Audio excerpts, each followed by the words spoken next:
Lori, Eric, need to find gang graffiti? Well, turns out there's an app for that, but it's only available to police. Right now, 150 Indiana agencies have access to it.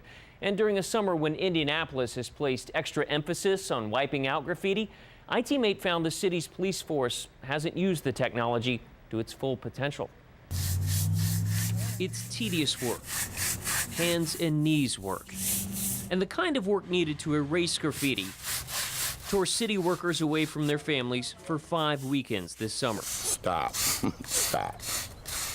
You're doing nothing but just defacing our city. Since tracking down those responsible is difficult, a new Indianapolis law that began in April goes after property owners who don't clean it up.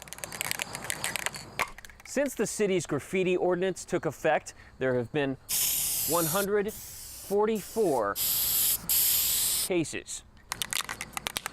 That's led to 17 fines for people found out of compliance.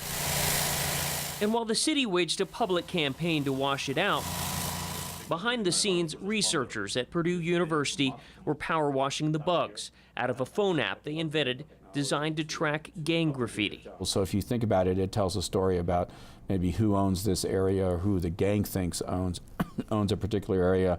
Professor Edward Delp and his team created the app 3 years ago. Gary, as it's known, is short for Gang Graffiti Automatic Recognition and Interpretation. It works like a fancy version of Instagram.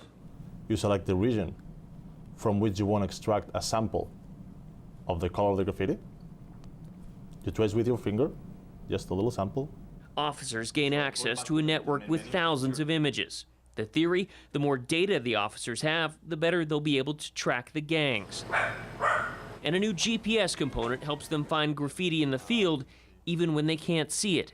Exactly. If you head in that direction, it would You take would you to actually that graffiti. see the graffiti. Wow. Exactly. Following this red ping would lead an officer to the graffiti. IMPD and the State Department of Corrections are the two largest contributors to the network. But IMPD admits it's underused the program. You guys initially were the pilot program, but you were saying the department's not using it to its full potential? Well, not yet. It just started.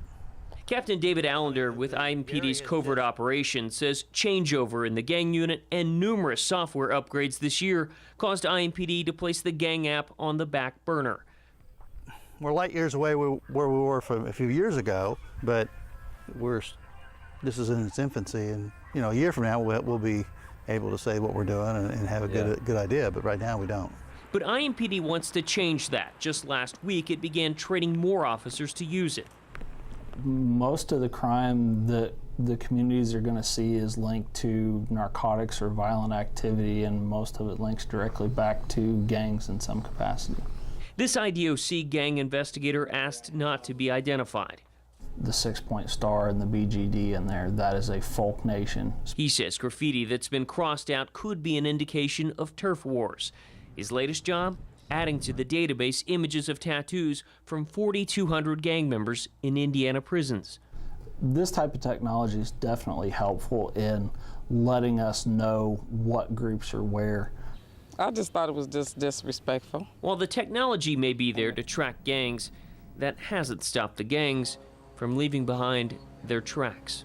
Did you feel violated a little bit? Yeah, I was upset because my garage ain't bothering nobody and it shouldn't be painted.